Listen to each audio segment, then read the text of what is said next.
नमस्कार बंधुओं। दलितों पर होने वाले डिबेट पर सोने वाले राहुल गांधी आज अचानक जग गए। उनकी जो दलित प्रेम है वो दिखाई देने लगा है और इतिहास ये भी जानता है, आप लोग देखे होंगे कि इतिहास की अज्ञानता के कारण श्रीमान राहुल गांधी को कई बार हंसी का पात्र भी बनना पड़ा है। राहुल गांधी जी कहते हैं कि दो विचारधाराओं की लड़ाई है। थोड़ा ज्ञान की बात वो करने लगते हैं। मैं उनको पूछता हूं कि राहुल गांधी जी, आपको पता है कि नेहरू जी और अंबेडकर के विचारों में कभी कोई समानता नहीं थी, कभी कोई समानता नहीं थी। इतना ही नहीं, इतिहास में आप देखेंगे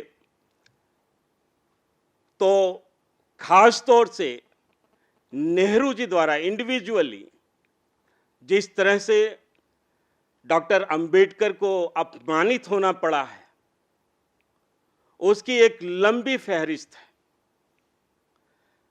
मैं एक घटना जरूर बताना चाहूंगा कि 1952 में जो पहला देश में चुनाव हो रहा था, उस चुनाव में नेहरू जी अंबेडकर जी से इतने व्यक्तिगत तौर से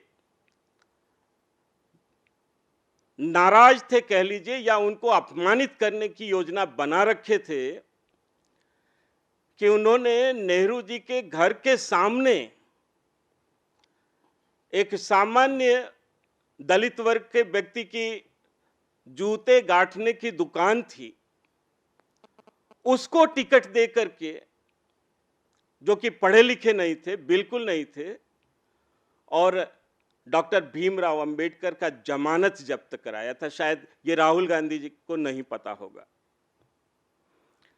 राहुल गांधी को यह भी नहीं पता होगा कि नेहरू जी और पटेल जी के विचारों में घोर असमानता थी। शायद उनको यह भी नहीं पता होगा, क्योंकि उनको इतिहास की जानकारी होती नहीं है।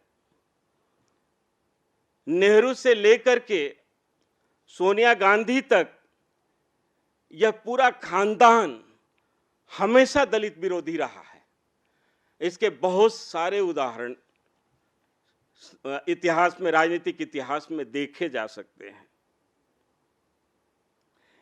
जरा राहुल जी इतिहास के पन्नों को पलटने की कोशिश करें, आपको बहुत सारी ऐसी घटनाएं मिल जाएगी जहां नेहरू और डॉक्टर अंबेडकर के बीच में घोर वैचारिक असमानता थी।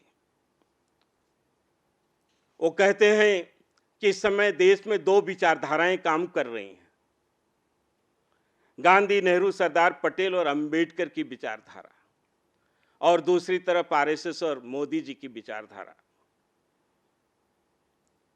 और इतना ही नहीं, वो ये भी कहते हैं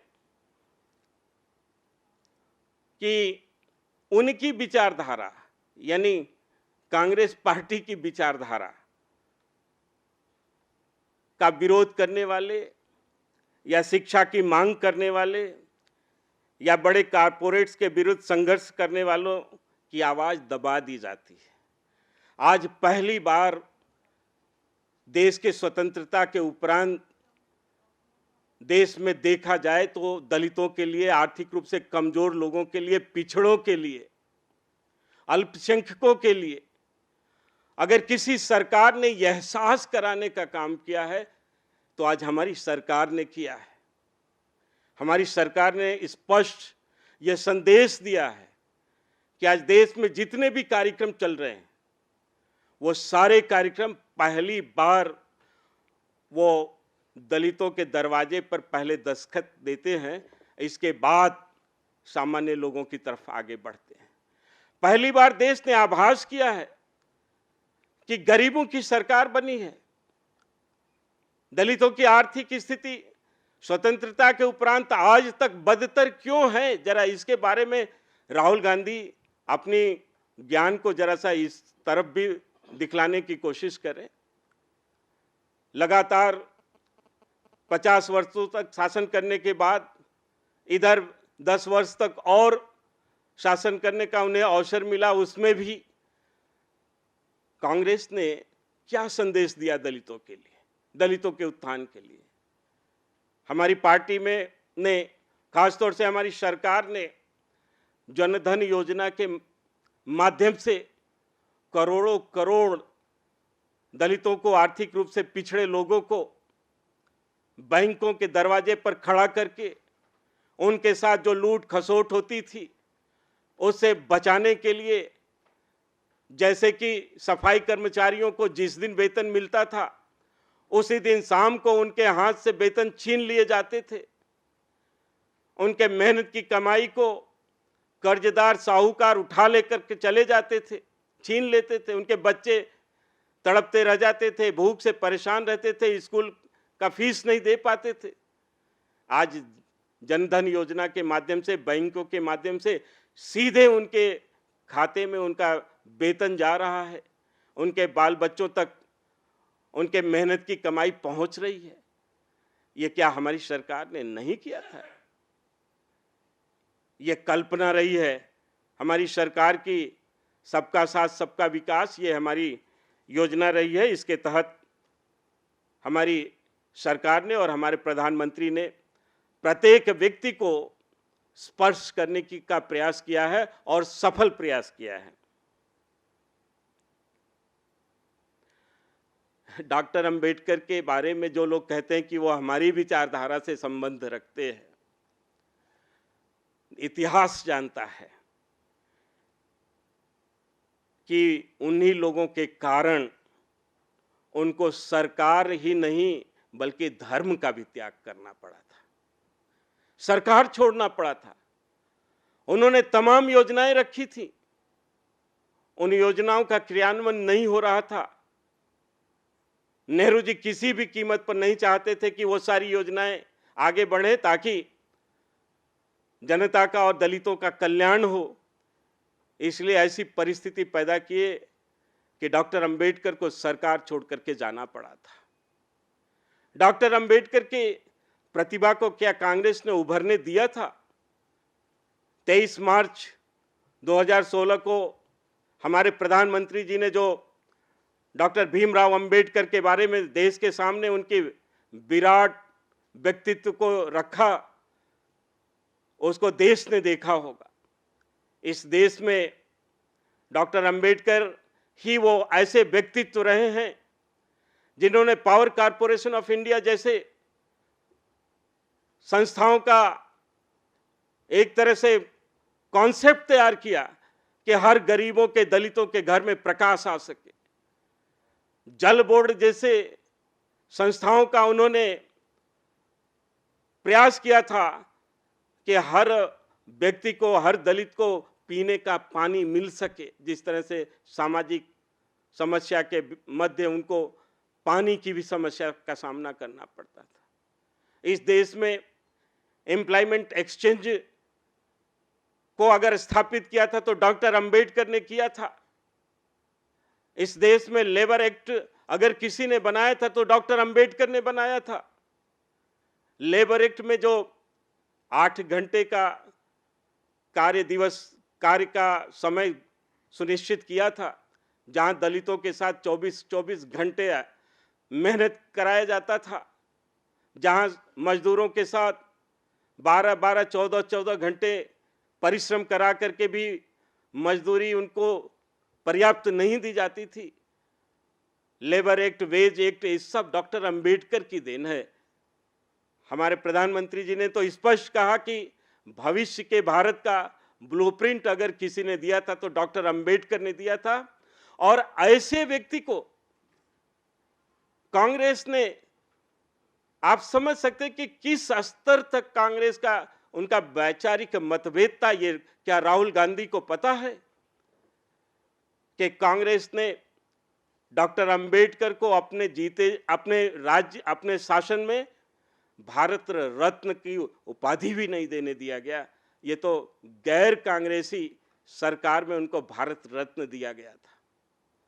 इसलिए कम से कम राहुल गांधी को अपने इतिहास के ज्ञान को सुदृढ़ करने की आवश्यकता है, और वो हमें ये नहीं बता सकते हैं और देश को मिसगाइड नहीं कर सकते हैं अपने बचपना भरे ज्ञान से कि यहाँ देश में दो तरह की विचारधाराएं हैं। विचारधाराओं का वो अध्ययन करेंगे।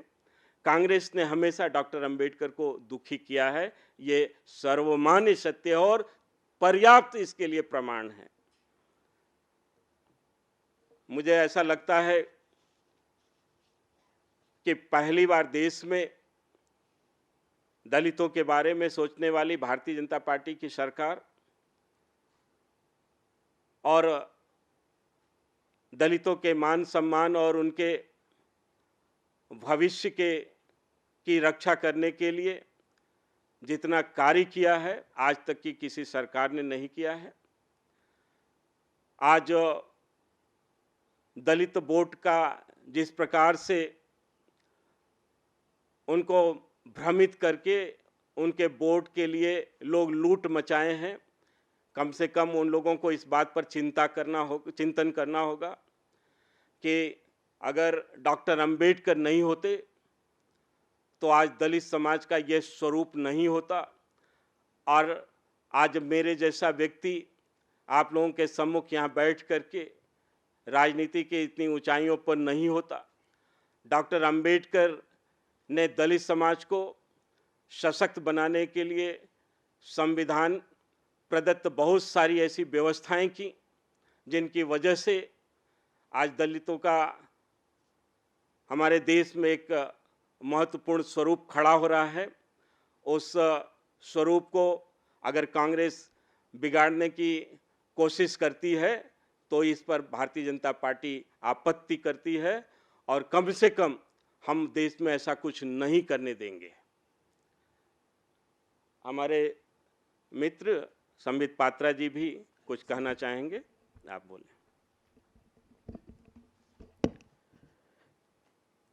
हमारे वरिष्ठ प्रवक्ता और हमारे सीनियर माननीय विजय सोनकर शास्त्री जी, हमारे सहकर्मी, हमारे साथी प्रवक्ता माननीय श्री GVL नरसिम्हा राव जी, अभी बड़े विस्तार से जिस प्रकार की राजनीति देश में चल रही है, जिस प्रकार से वोट बटोरने की कोशिश कुछ पॉलिटिकल पार्टी कर रही है, और किस प्रकार राहुल गांधी जो कि कांग्रेस के उपाध्यक्ष हैं वो भ्रमित करने की कोशिश कर रहे हैं, इसके विषय में आदरणीय शास्त्री जी ने आप सबके समक्ष विषय को रखा। मैं 1 मिनट कहूँगा, तत्पश्चात GVL जी अपने विषय को रखेंगे। I always maintained that as far as Rahul Gandhi is concerned, Rahul and responsibility, they don't go together. Rahul and relaxation are made for each other. It's only yesterday that we saw a sleeping Rahul Gandhi, and the country called him as a sleeping prince, sleeping Yuvraj. That connoted two things, that showed two things, that showed as to how easy the political life of a dynast politician has been, because Rahul Gandhi, after all, is a dynast politician. And a politician who has not struggled all his way up naturally finds parliament as the best place to sleep and relax. That is the difference between a politician who fights from the ground and a politician who gets everything on a platter and who has no responsibility to shoulder. He relaxes. So Rahul and responsibility are not meant for each other. Rahul and relaxation are made for each other. This has been proved time and again. The question is, why does this become a point of discussion when Rahul Gandhi visits places to gather sympathy, to gather votes? It becomes a point of discussion not because Rahul Gandhi is not supposed to do this, because it's a democratic country, and yes, In a democratic country, every political person, every person has the right to visit and to console the family. But it becomes a point of discussion in Rahul Gandhi because he has become a habitual offender.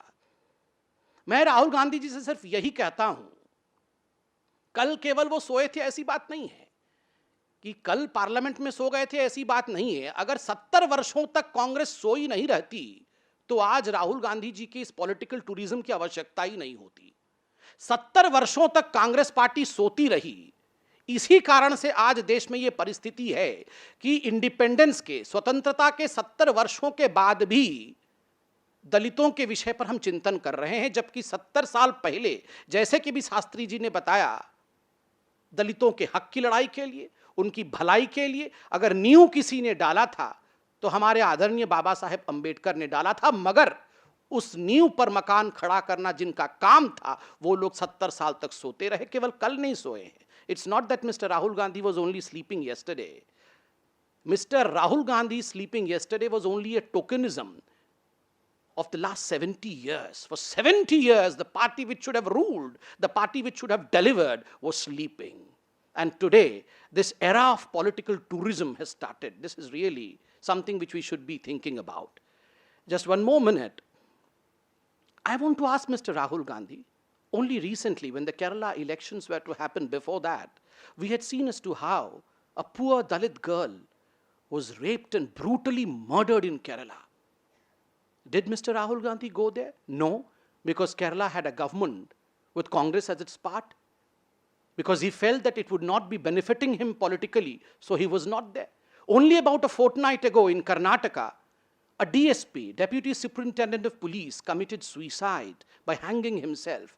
And in his suicide note, he says categorically that certain ministers of Congress were the ones who were responsible for the abetment of his suicide. Did Rahul Gandhi go there? No, he did not go there. Why? Because there was no election in sight, because his own people were indicted.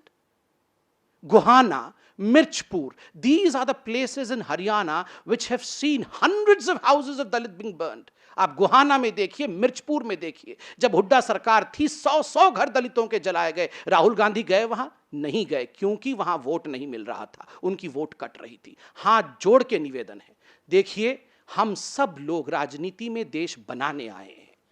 अगर वोटों की चक्कर में हम देश को बांटने लगे तो ये देश कहां जाएगा? और राहुल गांधी आप कोई साधारण व्यक्ति नहीं, आप एक पार्टी के वाइस प्रेसिडेंट हैं.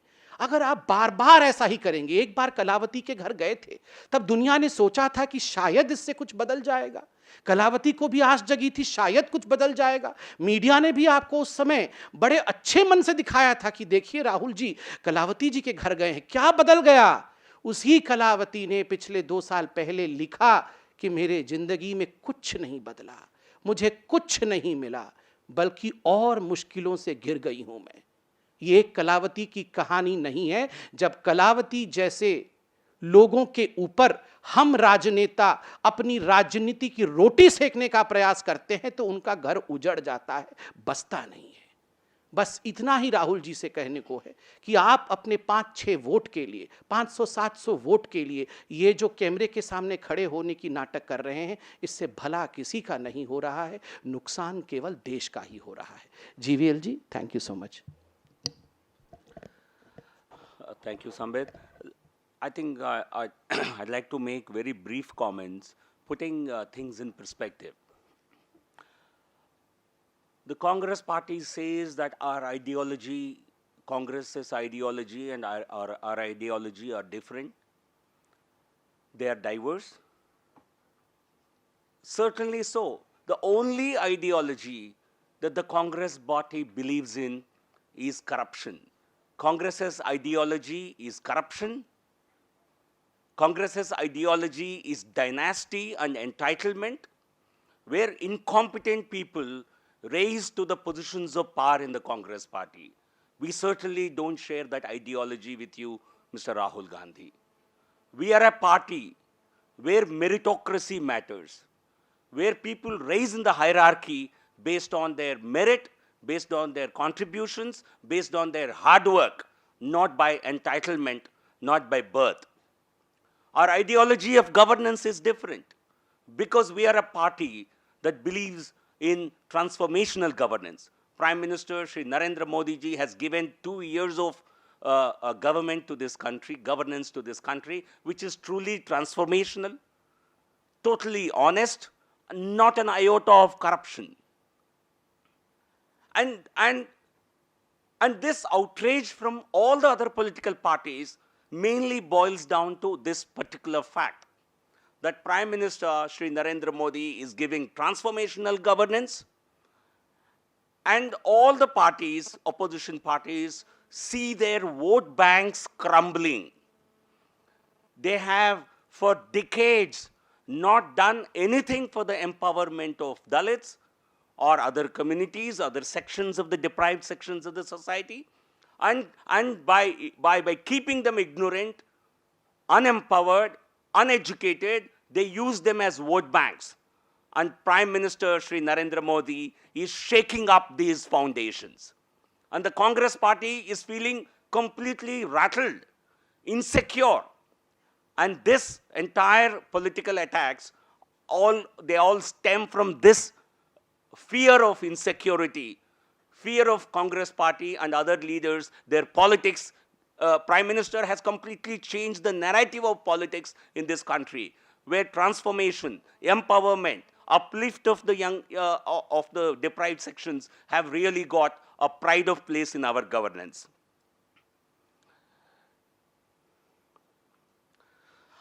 I think it's because our government is doing such great work. I think some incidents, isolated incidents, they are condemnable. We condemn them very strongly, but they become a focus of a political attack from our rivals, because they have really nothing to really attack us for this transformational governance that Prime Minister is giving. Thank you.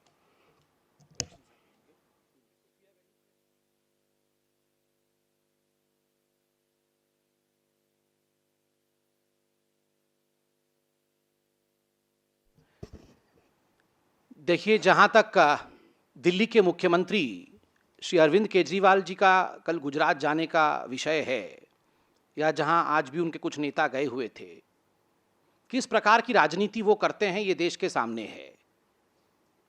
एक आम आदमी party की महिला कार्यकर्ता दिल्ली में suicide करती है अपने डाइंग डिक्लेरेशन में, क्योंकि जो व्हाट्सएप मैसेज उस महिला ने भेजा है उसको डाइंग डिक्लेरेशन के रूप में देखा जा रहा है, उसमें आम आदमी पार्टी के नेताओं का नाम आता है।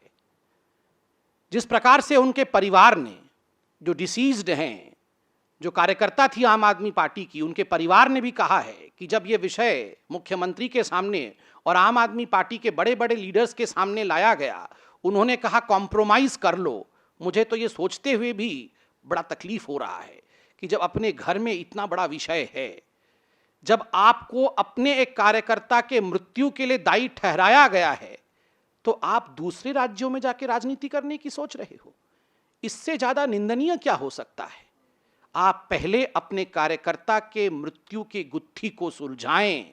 आप पहले अपने उन कार्यकर्ताओं, उन विधायकों, कुछ विधायक के भी नाम आए हैं जैसा यहां मीडिया बता रही है, जैसी पुलिस की जो व्हाट्सएप की रिपोर्ट जो गई है उस पर भी हम देख रहे हैं, विधायक का नाम आ रहा है। आपने उनको पार्टी से निकाला, अभी तक उनको किसी प्रकार की नोटिस जारी की। आप गुजरात में जाकर, गोवा में जाकर राजनीति कर रहे हैं। यहां दिल्ली में जो आपके कार्यकर्ता के ऊपर अत्याचार आप ही के लोग कर रहे हैं, उसके विषय में कब बोलेंगे Arvind Kejriwal ji? I repeat this in English as well. Mr. Arvind Kejriwal, it seems, is going to visit Gujarat tomorrow. See, it's a democratic country. He can do so. But the question is, only about 2 days ago, one of their women workers, she killed herself. She committed suicide.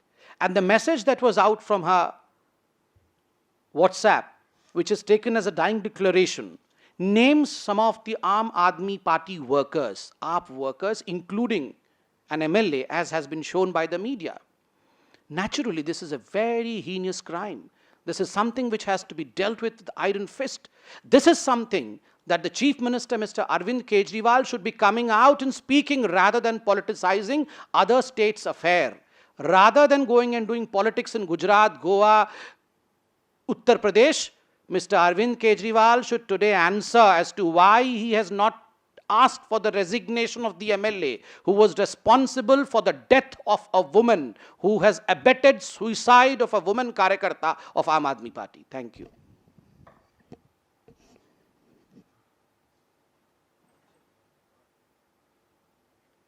हो गया।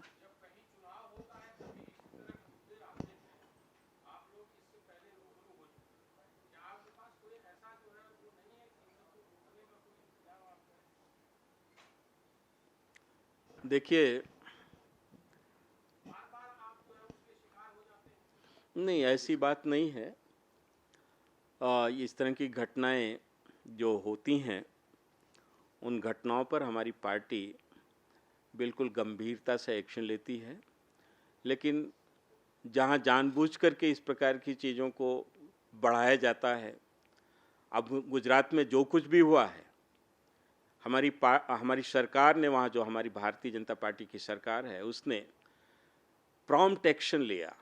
तत्काल FIR launch होता है, इसके बाद गिरफ्तारी की जाती है और एप्रोप्रिएट धाराएं उन पर लगाई जाती हैं। घटना की गंभीरता को देखते हुए गंभीर धाराएं लगाई जाती हैं, जैसे अट्रॉसिटी एक्ट भी लगाया जाता है, और इसके साथ ही साथ सीआईडी और विशेष अदालत के बारे में भी वहाँ पर कहा जा रहा है। यानी आप समझ सकते हैं कि बिल्कुल एप्रोप्रिएट वहाँ पर एक्शन लिया गया।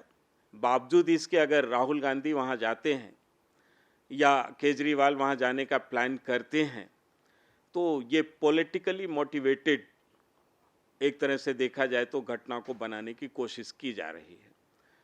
लेकिन इस सारी हकीकत जनता के सामने आएगी और मुझे ऐसा लगता है कि जो इनके षड्यंत्र हैं वो विफल होंगे, और हमारी पार्टी में अगर इस प्रकार की कोई चीज़ें आती हैं तो उनको हम लोग सीरियसली लेते भी हैं। आज तक दलितों के इशू पर हमारी पार्टी ने जो कुछ भी, जिस तरह का एक्शन लिया है, लोकतंत्र में जो तमाम पार्टियां हैं हमारे देश में, लोकतंत्र का दावा करने वाली पार्टियां, वहाँ कहीं भी इस प्रकार की चीज़ें नहीं होती।